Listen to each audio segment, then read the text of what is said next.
Sabe aquelas velhas regras de guardar dinheiro? Pois é, esquece. Elas simplesmente não funcionam mais hoje em dia. Deixar o dinheiro ali parado na conta corrente ou na velha poupança é basicamente seguir um manual que já ficou para trás.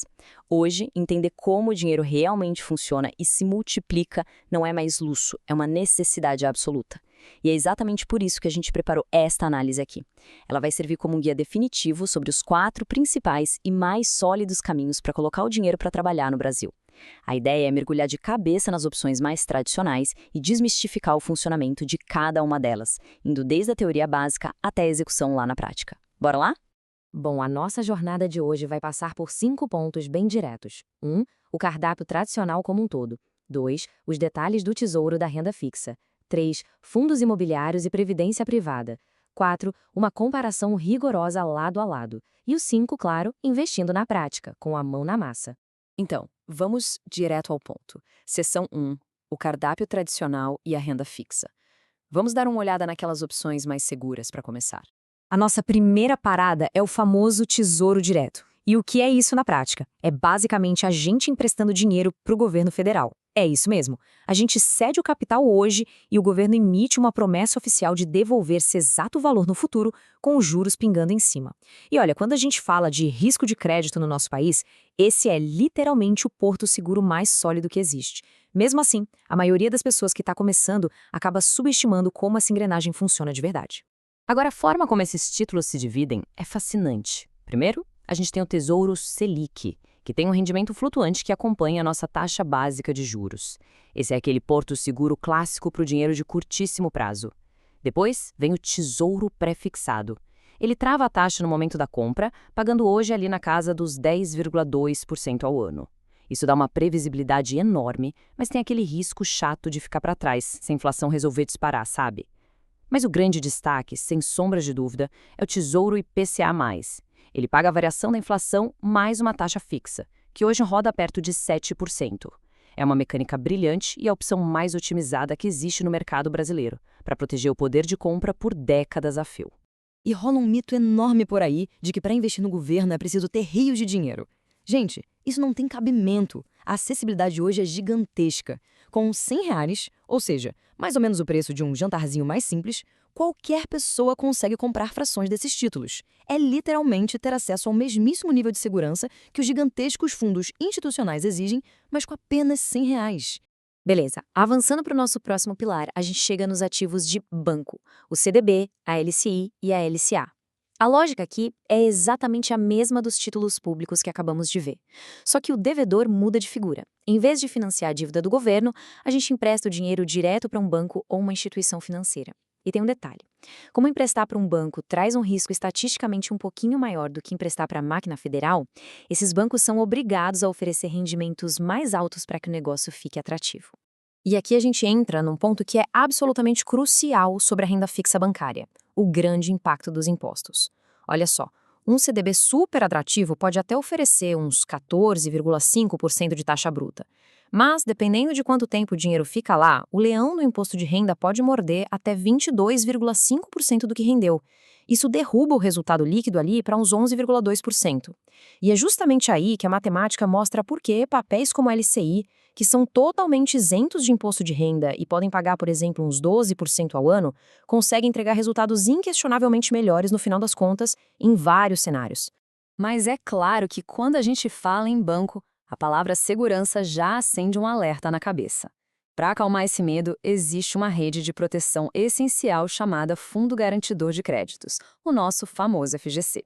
Pensa nele como um verdadeiro airbag financeiro. Ele assegura que caso o banco venha a falir, ocorre o ressarcimento de até R$ 250 mil por instituição financeira, na grande maioria desses papéis bancários tradicionais. É esse mecanismo que dá âncora de confiança na hora de usar esses instrumentos. Muito bem, vamos mudar um pouquinho o foco e apimentar as coisas. Seção 2. FIs e Previdência Privada. A grande estrela dessa segunda etapa é o Fundo de Investimento Imobiliário, ou carinhosamente chamado de FII. Na prática, comprar uma cota de um FII é comprar uma pequena fatia de um fundo que é dono de verdadeiros impérios imobiliários, como grandes shoppings, galpões logísticos imensos ou aquelas lajes corporativas modernas. O fundo pega os aluguéis de todos esses inquilinos e distribui o lucro todo mês para quem possui as cotas.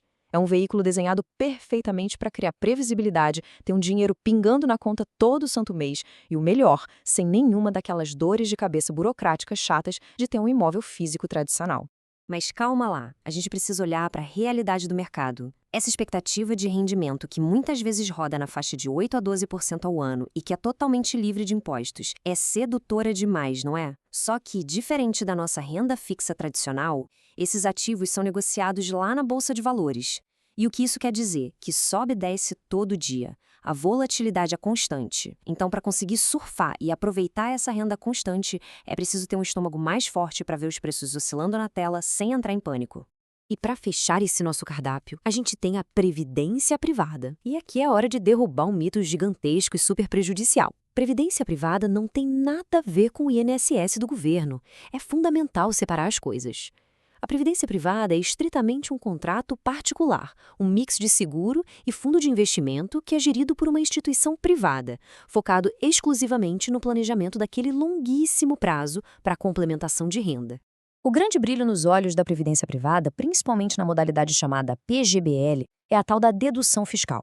Para quem faz a declaração completa do imposto de renda, dá para bater até 12% da renda bruta tributável. É um benefício avassalador no curto prazo. Mas a balança exige cautela extrema, sabe por quê? Porque as taxas de administração costumam ser bem salgadas, frequentemente batendo em 1 ou 2% ao ano.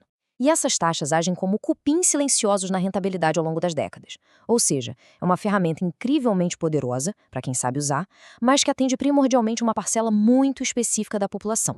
Ok, chegamos na seção 3, comparação lado a lado. Vamos colocar todas as cartas na mesa de uma vez por todas. Diante de tudo isso, a pergunta de $1 milhão sempre aparece. Qual é a melhor escolha de todas? Bom, a resposta mais honesta e técnica que existe é que não tem um grande vencedor universal. O investimento perfeito vai depender sempre de uma interseção de 3 pontos bem pessoais: o horizonte de tempo estipulado, o quanto a gente tolera ver solavancos no mercado e, por fim, a nossa própria situação fiscal e de impostos. E quando a gente olha para essa matriz de horizonte de tempo, fica super fácil construir um caminho lógico de eliminação. Fica muito evidente que objetivos de curto prazo, ali nos primeiros 2 anos, já descartam de cara aquelas ferramentas travadas ou voláteis, como o Tesouro IPCA+, e os FIIs. O motivo? O curtíssimo prazo exige poder de saque rápido, ou seja, alta liquidez, o que limita as opções aos CDBs de liquidez diária ou ao próprio Tesouro Selic. É apenas quando a gente estica o horizonte para o longo prazo que o verdadeiro leque de opções de rentabilidade se abre de forma plena. Ao consolidar todos esses dados, o panorama fica cristalino. O Tesouro Direto ganha indiscutivelmente no quesito de máxima segurança. Não tem competição. Por outro lado, se a meta for única e exclusivamente a geração daquela renda mensal limpinha na conta, os fundos imobiliários não têm concorrência. Claro, desde que o risco embutido nele seja aceitável. Ver tudo assim de cima permite ajustar as velas de acordo com a estratégia mais adequada para cada realidade. Chegamos na reta final, seção 4, investindo na prática. Hora de tirar tudo isso da teoria abstrata e ir para a ação. Desmistificar aquela porta de entrada é vital. Há muito tempo que abrir conta em uma corretora de valores deixou de ser um pesadelo burocrático de papelada.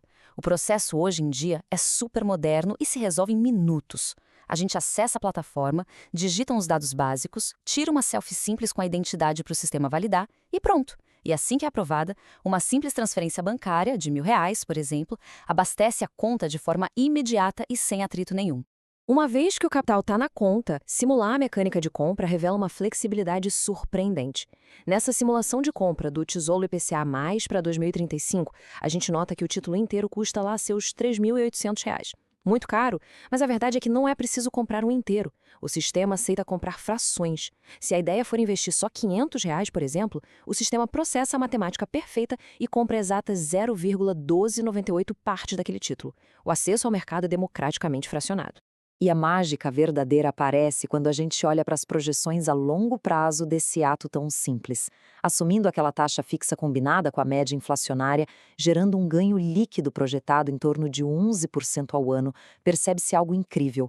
Aqueles R$ 500 estacionadinhos ali cresceriam de forma totalmente passiva para algo próximo a R$ 1.340 em 9 anos. É a engrenagem puramente matemática operando o ganho silencioso dos juros sobre juros. Agora, para alocar os R$ 500 restantes, é tão simples quanto o passo anterior, exigindo apenas alguns cliques. É só acessar a prateleira de renda fixa do banco ou corretora, selecionar um CDB que pague 100% do CDI, que é aquela taxa base de empréstimos entre os bancos, inserir o valor e confirmar.